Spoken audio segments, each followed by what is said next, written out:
Introductory subject क्या होते हैं? कभी कभी देखा होगा, जैसे बारिश होती है, आपसे पूछा गया बारिश होती है, तो बच्चे समझ नहीं पाते हैं कि इसकी इंग्लिश क्या बनाएं। बारिश होती है तो कुछ बच्चे तो कहीं ना कहीं सेंस लगा लेते हैं कि रेन, और बारिश गिरती है होती है ना, तो गिरना होना बात है कि यहाँ पे तो रेन फॉल्स लिख देते हैं। ठीक है, तो वो कहीं ना कहीं टेक किया जा सकता है, लेकिन इसका सही जो है, इसमें इंट्रोडक्टरी सब्जेक्ट का यूज़ होगा, जो कि होता है ज़्यादातर इट। ठीक है, बारिश होती है, कहीं इट माने आप कहेंगे ये होता है सर, तो ये इसका यूज़ कैसे हो रहा है? ठीक है, इसको कैसे यूज़ कर रहे हैं? तो लेकिन आपको एज ए इंट्रोडक्टरी सब्जेक्ट इसी को यूज़ करना है, इट। फिर उसके बाद बारिश होने की पूरी इंग्लिश होगी रेन एस। ठीक है, इट रेन्स। रेन में एस क्यों लगाएंगे? क्योंकि सिंगुलर है इट, या ऐसे समझ लें। ठीक है, बारिश होती है, बारिश हो रही है तो इट इज़ रेनिंग। बारिश हो चुकी है, इट हैज़ रेन्ड। बारिश होगी, इट विल रेन। क्लियर है? बारिश हो सकती है, इट मे रेन।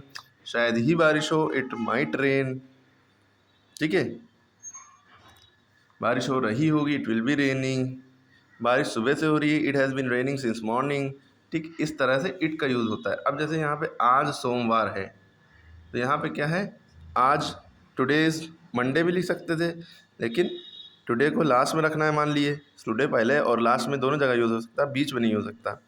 ठीक है, तो आपको क्या करना पड़ेगा? इट का यूज़ करना पड़ेगा, और यहाँ पे है लिखा है तो इसलिए इज़ आएगा। It is Monday today. अगर यहाँ पे होता कल सोमवार था, तो यहाँ पे इट वॉज हो जाता, क्योंकि यहाँ था आ जाता ना। इट वॉज मंडे यस्टरडे आ जाता, बीता हुआ कल है ना। आज गर्मी नहीं है, it is not hot today. ठीक है, इट इज़, आज गर्मी नहीं है, it is not hot today. क्या अब 7 बजे हैं? अब देखिए है तो इसलिए इज़ ही लगना है। तो जब क्या होता है पहला वर्ड, तो इसको देख के इंग्लिश बनती है। लास्ट में क्या है लिखा है, तो इज़। ठीक है, इज़ इट 7 o'clock, अब की इंग्लिश होगी नाउ। क्लियर है? क्या झूठ बोलना सही है? तो क्या देखा और सबसे लास्ट में गए। क्या की इंग्लिश वॉट होती है, लेकिन वॉट नहीं यूज़ करेंगे। जब क्या बीच में आता है, आप क्या करते हैं, तब वॉट शुरू में यूज़ होता है। तो क्या झूठ बोलना सही है? Is it right to tell a lie? क्या सच बोलना अच्छा है? Is it good to speak the truth? उसमें स्पीक यूज़ होता है सच बोलने में, और झूठ बोलने में टेल अ लाई। ठीक, चलिए इसको लंबा नहीं करते हैं। अब देयर का भी यूज़ होता है कुछ चीज़ों में। ठीक है, how many boys there are 20 boys, इस तरह से। जिन वाक्यों में किसी बात का होना या ना होना पाया जाए, होना या ना होना पाया जाए, वहाँ देयर से स्टार्टिंग करते हैं।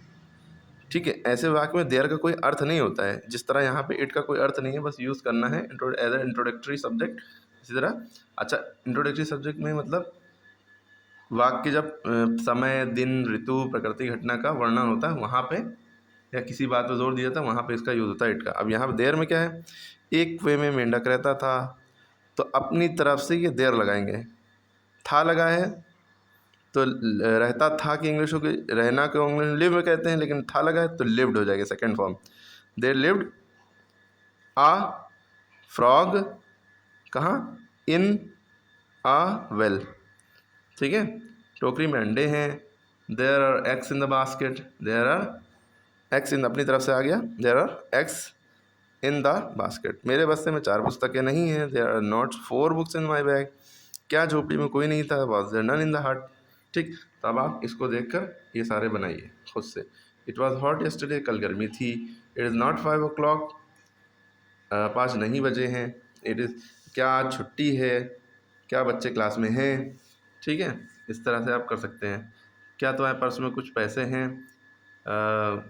टेबल पर बुक है। कप में मिल्क नहीं है। क्या आज गर्मी है? Were there fruits in the basket, क्या कुछ फ्रूट थे, क्या कुछ फल बास्केट में थे? क्या ये अच्छा रेडियो है? मंच पर बोलना कठिन है। It is difficult to speak on the dais या स्टेज, दोनों। इस तरह से आप करिए सारे। ये भी करना है उससे, जो करेगा उसी को आएगा। पॉज कर करके करिए।